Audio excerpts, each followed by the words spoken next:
IVF treatments పై 20,000 discount. Doctor consultation మరియు ultrasound scan ను ఉచితంగా అందిస్తున్నారు. 49 అంటే సంతానం, 49 అంటే సంతోషం. గతంలో మనం వినేవాళ్ళం, రాజులు ఉన్న టైంలో ఒక రాజు చనిపోతే ఆ రాజ్యం కోసం ఎంతమంది కొట్లాడతారు, ఎంతమంది చంపుకుంటారు, ఎన్ని యుద్ధాలు జరుగుతాయి అనేది.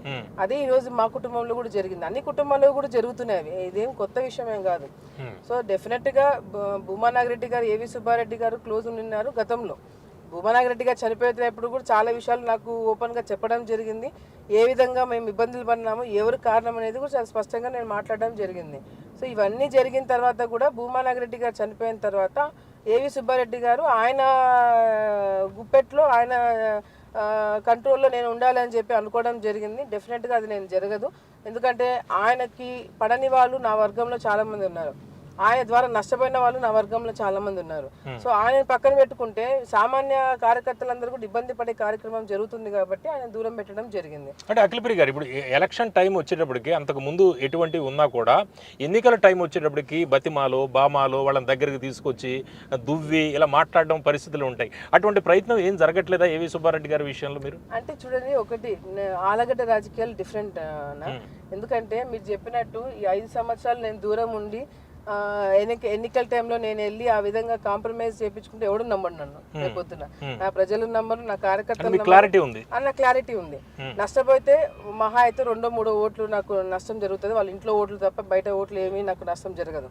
సో ఆ ఓట్ల కోసం నేను వెళ్ళి కాంప్రమైజ్ చేసుకుని తలదించుకోవాల్సిన అవసరం కర్మ నాకు. అంటే ఏవి సుబ్బారెడ్డి అంటే 2-3 ఓట్ల కన్నా ఎక్కువగా ఆయన వల్ల ఆలగడ్డలు అయితే 2-3 ఓట్ల కన్నా ఎక్కువ లేవు. సో దానికి తగినట్టుగానే ఆయన కూడా దూరం ఉంటున్నాడు, దానికి తగినట్టుగానే పార్టీ కూడా ఆయనకి దూరం పెట్టింది. అండ్ ఆలగడ్డలో ఎప్పుడు కూడా ఆయనకి లేకుండింది. అంటే అఖిలప్రియ గారు, మొన్న టికెట్ అనౌన్స్మెంట్ అయ్యేదాకా కూడా కొన్ని నెలలు, ఒక 3-4 నెలల క్రితం కూడా ఏవి సుబ్బారెడ్డి గారు కూడా టికెట్ రేసులో ఉన్నారు అనేది కొంత స్పెక్యులేషన్ వచ్చింది కదా, అది మీ దృష్టికి రాలేదా? మీడియాలో వీటిలో అన్నింటిలో కూడా వచ్చింది కదా. ఆయన ప్రెస్ మీట్ పెట్టే చెప్పాడు, నేను నంద్యాల నుంచి కానీ ఆలగడ్డ నుంచి కానీ పోటీ చేస్తానని. ఇప్పుడు రాజకీయాలు ఎట్లా అయిపోయినాయంటే టికెట్ గురించి మాట్లాడడం చాలా ఈజీ అండ్ సింపుల్ అయిపోయింది. ఆలగడ్డ రాజకీయాలు ఆ విధంగా కాదు, ఉండవు కూడా.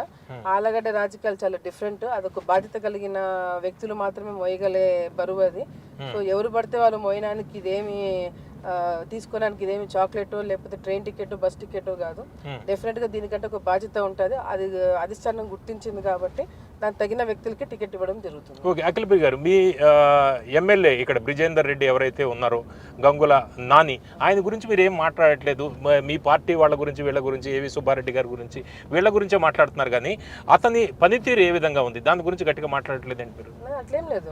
నేను పెట్టిన ప్రతి ఒక్క ప్రెస్ మీట్ మీరు ఎప్పుడైనా ఎక్కడైనా చూడండి, ప్రతి ఒక్క చోట ప్రతిరోజు కూడా ఎమ్మెల్యే చేసిన అరాచకాలు, వాళ్ళ అమ్మ చేసిన అరాచకాలు కావచ్చు, వాళ్ళ కుటుంబ సభ్యులు చేసిన అరాచకాలు, ఏ విధంగా పని చేతగాక ఇళ్లలో కూర్చుంటున్నాడని చెప్పి ప్రతిరోజు నేను ఎమ్మెల్యే గురించి మాట్లాడడం జరుగుతుంది.